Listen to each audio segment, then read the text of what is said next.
This used to be a rusty bike that I had laying outside, but I converted it to this nice single speed. And in this video, I'm going to show you how you can do the same thing. Now, before I get into showing you the conversion that I did on my bike and some videos of the bike once it's finished, I wanted to actually just run you through the steps which you would have to follow yourself if you also wanted to do a bike conversion like this. So like a fixed gear or single speed conversion from just a regular bike.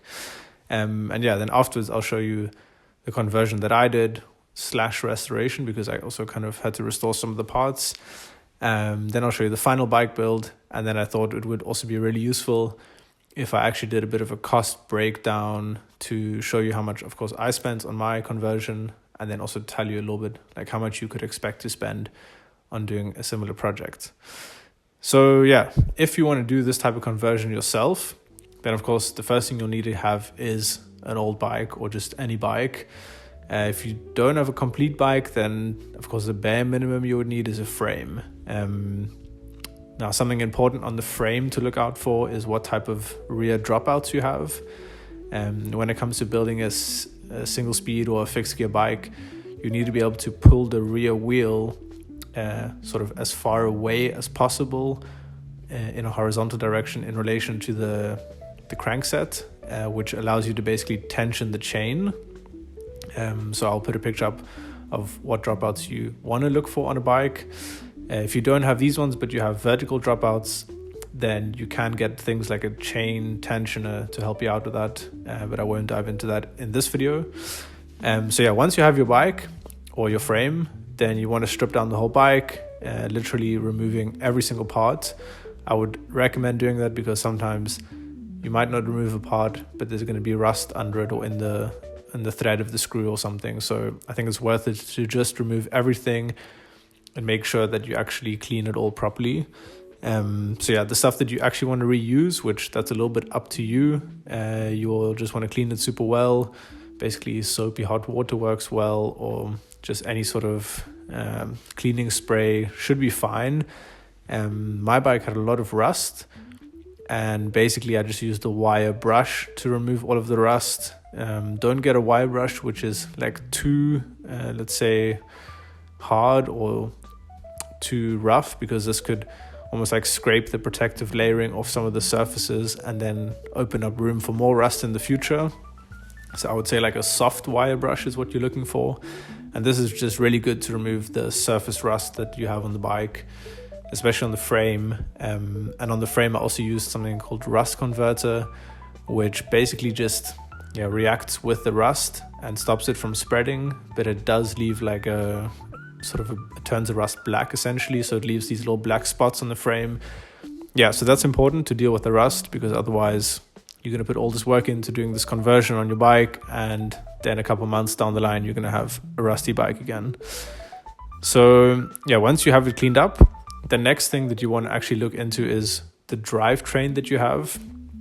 So that means basically things like the front or the crankset, that's your chain ring, the chain that you have, and then whether you have a cassette, whether you have a freewheel, or whether you just already have a single speed cog at the back of the bike, because this is all really important when it comes to deciding what you're going to do for the conversion. Basically single speed and fixed gear bikes, they use a different chain width and sometimes also different spacing between the links compared to like a multi-speed bike. And also the chain rings and the rear cog for a single speed bike, they have slightly different sizing and everything, so you can't really just mix and match parts from multi-speed and single speed bikes. So depending on what you have, you need to also buy new parts according to that, or maybe you just keep all the parts you have. That's also possible, and I'll explain that in a bit. The most likely thing is that you have like a multi-speed bike, maybe like a 2x5 or a 2x7, something like this. And in that case, you have a couple of options of how to convert your bike. If you are going for a fixed gear conversion, then you have to buy a fixed gear conversion kit, which basically lets you turn your multiple cogs on the rear wheel into like just one cog with some spaces. And yeah, that's really easy if you actually have a cassette on your rear wheel, because a cassette normally fits onto the bike in a specific way, and I'll put a picture up of that also. And you can just buy these single speed or these fixed gear conversion kits just with a fixed cog. In my case, I had a freewheel on my rear wheel, which is something different to a cassette. They look really similar, but actually the way that they connect to the hub is different. And this made it just a bit more tricky to use one of these conversion kits on the bike. And in the end, I just kept all of the whole freewheel, so like the multiple gears at the back, I just kept them, and I just placed the chain on the middle one to get the best chain line. That's what I found worked the best. There's a whole bunch of stuff you can figure out about what hub you have, what type of cassette or freewheel you have, and you have to, based on that, decide what components to buy for the bike to do the conversion. But in general, I would say if you have a regular hub, then you can get a conversion kit. If you have a freewheel, keep the freewheel, and just live with the fact that it's not looking maybe as cool as a normal single speed conversion. Yeah, so the next important thing to think about then is your crankset. So up front, your chainring or your multiple chainrings. Now, the bike I had 2 chainrings up front, and I was initially planning to just keep the same crankset, remove one of the chainrings, and put shorter chainring bolts on it. But those were kind of difficult to find. In the end, what I did is switch out the whole crankset for a different one, which I had laying around, which is actually just a single chainring. But probably you don't have that, so you can actually buy the shorter chainring bolts. In that case, you can just keep your crankset and remove one of the chainrings. Alternatively, you could also just leave both of the chain rings and just place the chain on whichever one you prefer to use. That's also possible. Then the last thing you need to think about is what type of chain you're going to use for the bike. If you're keeping all of the original components and the original chain, then you don't need to think about this. But most of the time, the chain is quite stretched, and you probably need to get a new one, or it's really rusted and beyond saving. So you need to think basically that all 3 of your components, your rear cog, your single cog, or your multiple gears from your freewheel, your front chainring, and then your chain all need to be compatible in a way. Because on a single speed bike or a fixed gear, you normally use a 1/8 inch chain. That's the width of the chain. Whereas on a multi-speed bike, it's normally coming with a 3/32 inch chain width.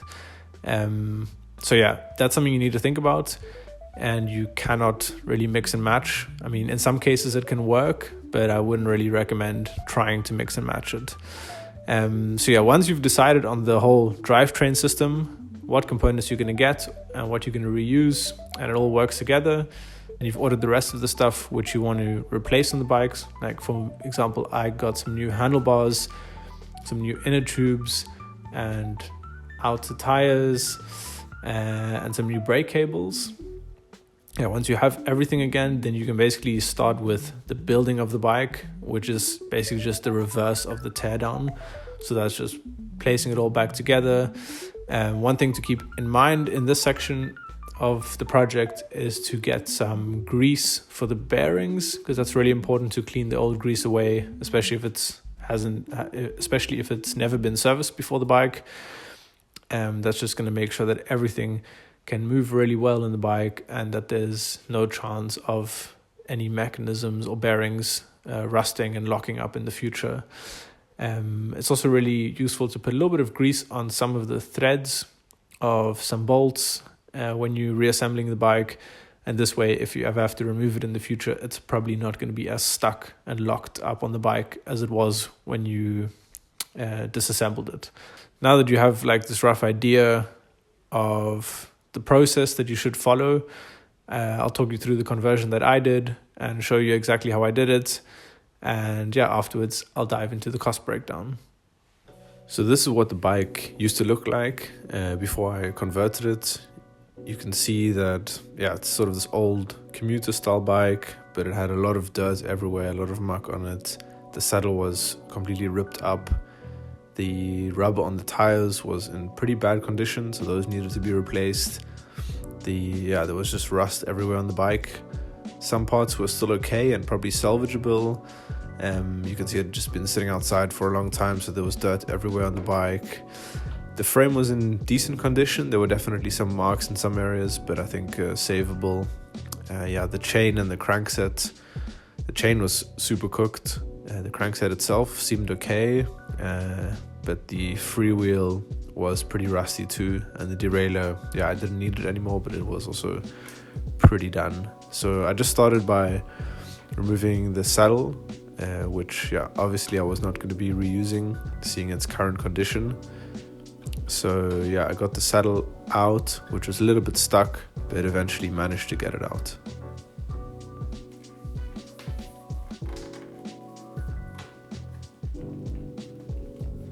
Now the saddle didn't come out so easily. As you can see, at some point I got some movement in it, and then it started to slide out pretty quick, but it just popped out right at the end, and then the seat with all of this gel that was coming out of the top of it just shot everywhere in my apartment, so that was fun to clean up, but at least I had the saddle out. So next I went ahead and removed these cable guides. Initially I was thinking to not use them again because my plan was to make a fixed gear bike, but as I'll explain a bit later, I had to make a single speed, so then I did need the brakes again, so I did reuse these. They were a little bit rusty, but with the wire brush they cleaned up pretty good. So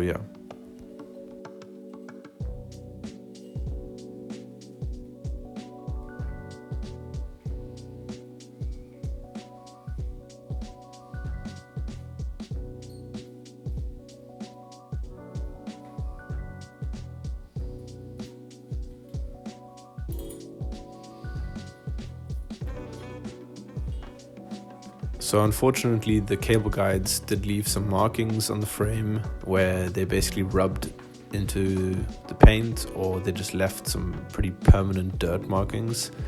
But I did try to remove those a bit later, and it turned out okay. Not the best, but definitely better than what it looks here. So next I got on to removing the front and rear brakes. They were, as you can see, a little bit dirty, but the brake pads themselves seemed okay, and the brakes weren't rusted or anything like this, so I thought I'll probably just reuse these in the end, considering that I was at some point knowing I was going to make it into a single speed, not a fixed gear. So I did save those, and also the brake levers. I thought they like these really budget cheap brake levers from older bikes, but they looked okay and they were still functioning completely fine, so I did end up reusing those. But of course, just put in new brake cables. I ended up reusing the outer sleeving for the brake cables because that was still in decent condition, and that's normally pretty expensive if I have to go and buy it new again.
Next, I moved on to removing the handlebars.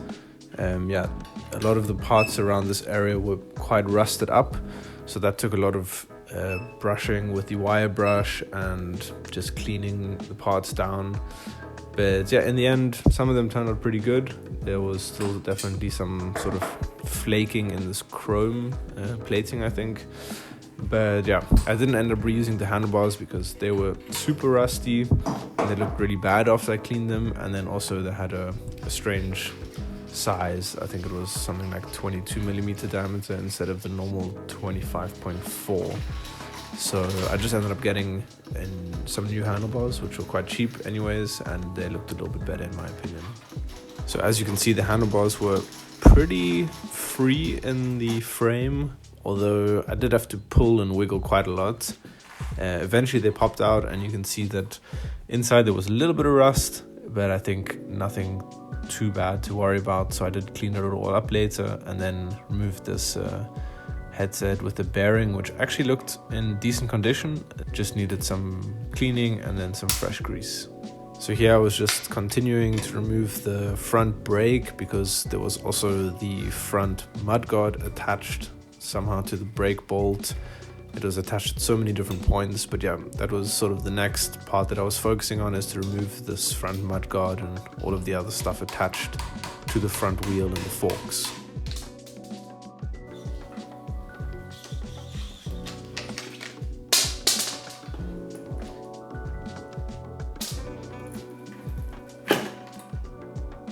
This bike came with a dynamo, which actually was still working completely fine, but the cables were quite rusty, but the mechanism was good, so I just kept the dynamo wheel and then also the light bulbs for the front and rear to maybe use on a different bike one day.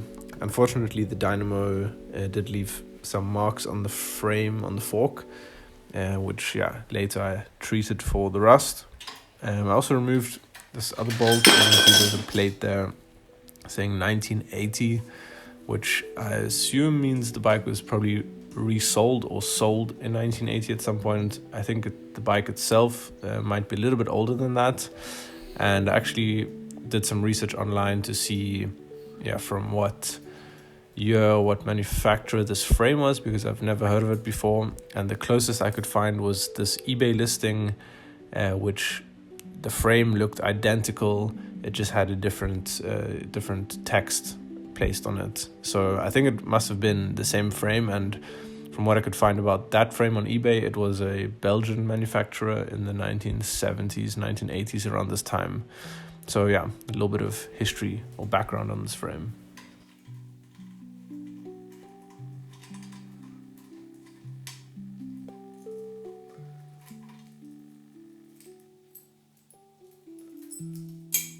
Yeah, basically every component on this bike was just directly attached to the frame with nothing in between to protect the frame. So you can see that almost everything I was removing would just leave these markings in the paint, which underneath meant there was also a bunch of rust. And later I went and used some rust converter to just touch up all of these areas and hopefully stop the rust from spreading anymore. Similar to what I did in the front, at the back I continued removing the rear brake and this bicycle rack. Everything was a little bit connected to each other once again, so I had to just keep removing bolts in different places until everything fell off the bike, which eventually happened. So if you are thinking of doing something like this yourself, then of course step one would be to just strip down whatever bike you have, or maybe you already have just a frame. That would be great. But yeah, I would recommend, if you're trying to do it as cheap as possible, which is what I tried to do, then try and save as many components as possible. Of course, some things you want to get rid of, like for me, the mudguards, they were rubbing against the wheels and they were just really old and breaking. So I got rid of those, the shifters, the shifter cables, the derailleur, the front shifter, all of this stuff we could just get rid of all of this. And then once you've stripped the bike down, of course, you want to clean the components you're going to reuse, and then decide, okay, what other components do you need to find or buy to add to the bike to complete the build. Basically, the trickiest part for doing a build like this is figuring out, or at least for me, it was to figure out the whole system with the rear cassette, or the freewheel, whatever you have on your bike, making the chain line correct, buying the correct chain, all of this stuff, because I didn't want to reuse, or I didn't want to have to buy a single speed kit if I could avoid it, and I wanted to just reuse a crankset that I already had. So my initial plan was actually to just take the front crankset and take one of the rings off, one of the chain rings off, and then just put shorter chainring bolts on. But I couldn't find those bolts. Even when I went to a bike shop, they had a lot there, but only the ones for like double chain rings. So then I had to improvise and use a chainring from a different bike, which was a single speed bike to begin with. And I ended up reusing the freewheel on my bike, because when I took it apart, it was just really difficult to get it off. And I realized that I had a freewheel, not a cassette, and I thought I had a cassette which went just on a free hub or a normal hub. So that was all stuff which I had to figure out along the way, but hopefully you can figure that out a little bit earlier and then know what components to buy. So I would also recommend to not go ahead and buy all of your components right in the beginning of a build, but rather buy them later if you can, to avoid buying the wrong thing. So yeah, anyways, here you can see I've just been a little bit busy removing the derailleur, the chain, all of that stuff. The chain itself was in really bad condition and kind of stuck in the derailleur, so that had to go into the bin.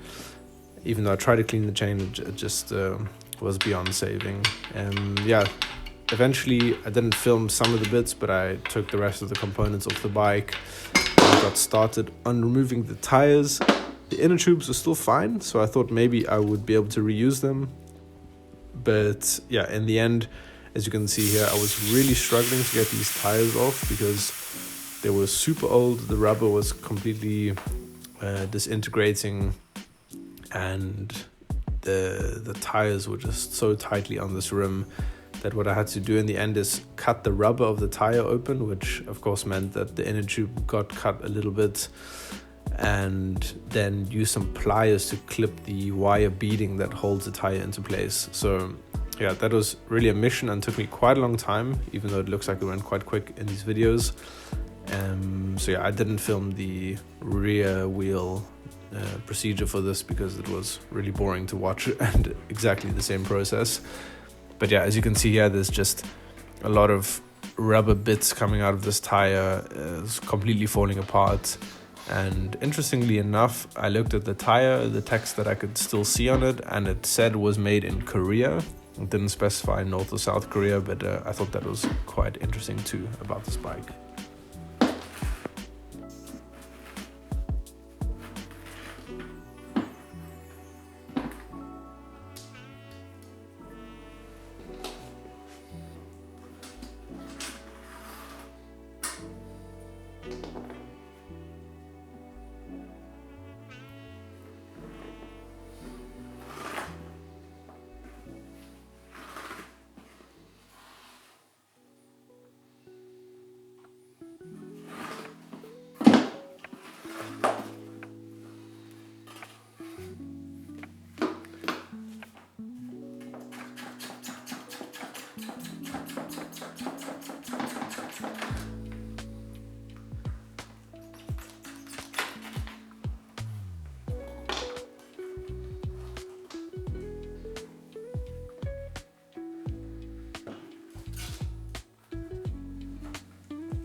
So at this point, I had basically taken the bike apart. I didn't have the tools to remove the crankset, and these I had ordered, so they were on their way. But yeah, here's a little bit of an overview of the components that I had left over, the ones that I was sort of going to try and reuse from what I had. Yeah, and then basically the next step is to start cleaning. So the bearings cleaned up pretty good.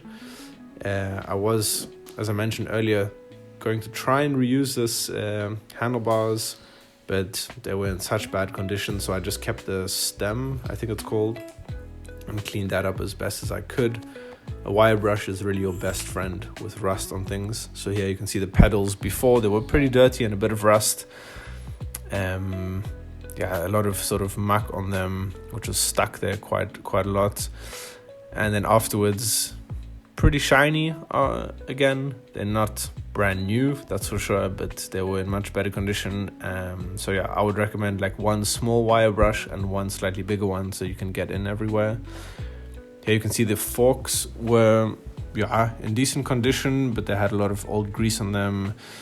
A lot of dirt stuck to it because of the grease and all of this. So I did clean those up in the end, and they turned out pretty good. I removed some stickers from the frame, and you can see the original paint under there looks super nice, really shiny. I wish I could get it back. But yeah, here's a little bit of a before and after of the rims and the wheels and the hubs and the spokes, all of that stuff. You can see they were super dirty before. The spokes were so rusted. So I tried my best to remove all of the rust from these wheels, to remove all of this dirt, and you can see afterwards they were quite shiny. The rear, this freewheel also was really rusty before, which later I will show a little before and after of that, and it turned out super good. And yeah, the braking surface stayed a little bit dirty, some stuff just remained on there, but in general these wheels turned out quite good.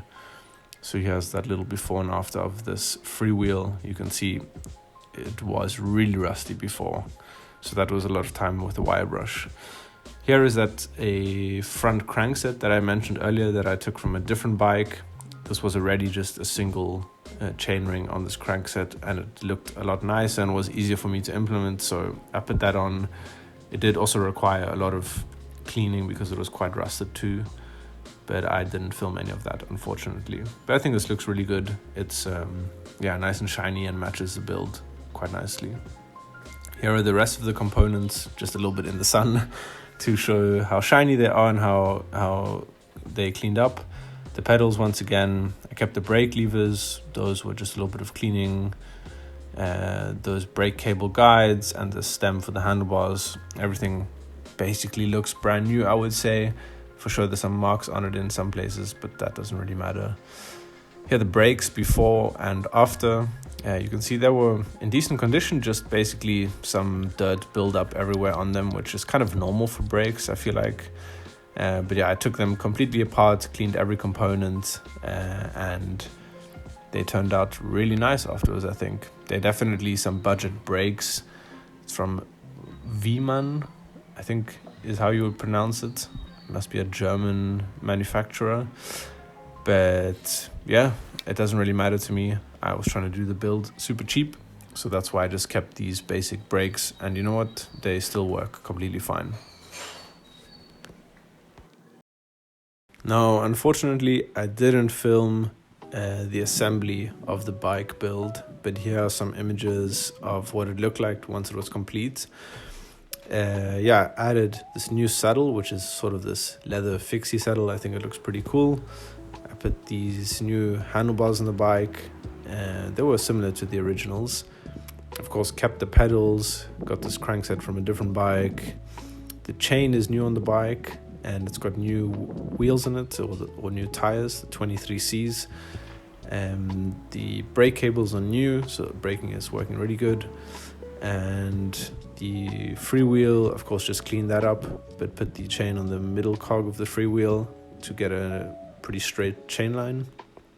I think it turned out pretty good, the bike build. And here's some clips of me riding the bike. Not the best clips because I'm just having to cycle up and down the street to try and get myself in frame, but it gives you an idea of how the bike rides. I think the frame's a little bit small for me, but it was more just the idea of doing a fun project, so you get the point of it.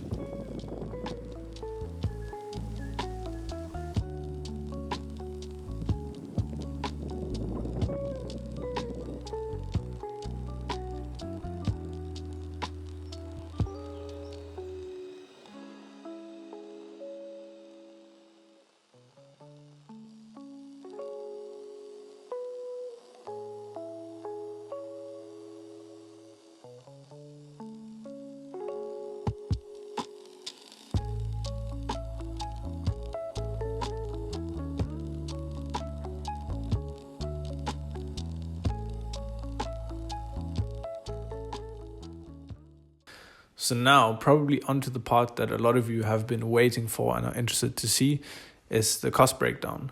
In terms of what costs I had for this build, I was pretty lucky and I got this bike for free. But to be honest, it's like not super unrealistic considering the condition of the bike. I've read online that in a lot of cities around the world, in a lot of towns, they have like bike recycling centers where you can get super cheap bikes and components and sometimes even free stuff. Check that out for sure. If not, just look online on whatever used marketplace you have in your country. That's honestly where you're going to find most of the deals, and there's definitely people selling an old bike for 20 to 30 euros, 40 euros maybe.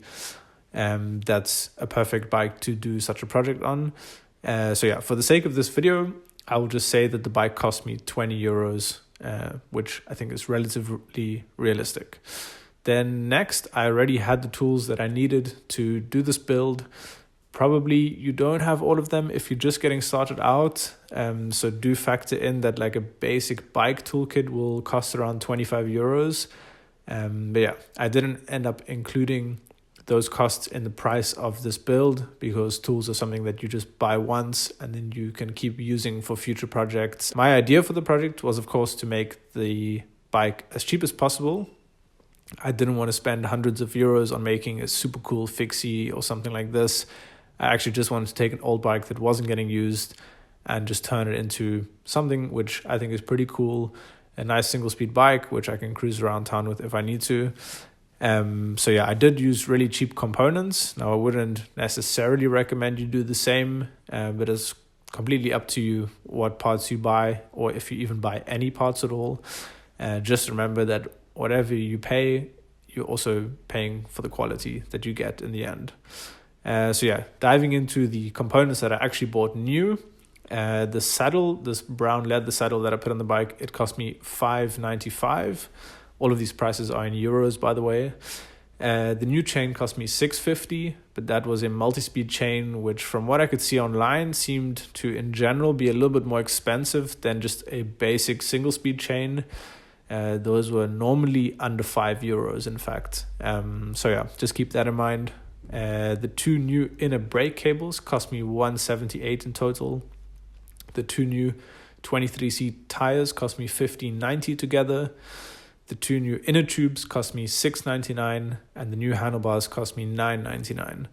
So that brings the total cost for this whole bike to €67.11. But that's, of course, excluding any shipping costs I had to pay to get these parts delivered to my house. That came to around €9 in total. I ordered from 2 different websites, just trying to find the best pricing that I could. And so if you include the cost of the shipping, then it comes to €76.11 for this project, which I think is pretty good considering everything. Now, if you plan to do something similar to this, then I would say that you can expect to spend around 20 to 30 euros on a bike. Then if you're going to go the route of having a conversion kit, which I think is what most people would want to do, then you could expect to spend around 20 euros on a conversion kit. You can get some cheaper and some a lot more expensive, but I could see the middle ground was around 20 euros. Then if you need to get a new crankset for the front, then this was sitting between 10 and 20 euros, just depending on how many teeth you have on the chainring and a bit what material it was made out of, what quality. If you're getting just a single speed chain, then those seem to me to be all under $5 for just a basic one, which seemed to do the job just fine. And you could expect to spend around 20 to 30 euros on a set of new tires and new inner tubes if you don't have that already. And then another 10 to 20 euros on other things like brake cables, brake pads, maybe some grease for the bearings, stuff like this. Depending on what parts you pick in the end, what parts you actually need to buy, and maybe like what brand you decide to buy for these parts, you could expect to spend between 85 and 125 euros on the total build. That's excluding tool costs. That's basically the cost breakdown, and also actually bringing me to the end of this video. I hope you enjoyed the whole video from start to finish. It was basically just a single speed conversion project of mine, which I think turned out super cool. Let me know if you think it turned out well. What do you think of the build in the end? And if you have any questions about a build that you're doing or the conversion that you're planning, then you can just type those down below in the comments and I'll try my best to answer those. I'm not an expert, but yeah, I will try my best. And then also, if you're interested in seeing some future videos on a bike packing trip that I'm planning, then definitely subscribe so you don't miss those when they come out. So yeah, thanks for tuning in. I hope this video was helpful to you in some way and in general just enjoyable to watch, and I'll see you in the next one.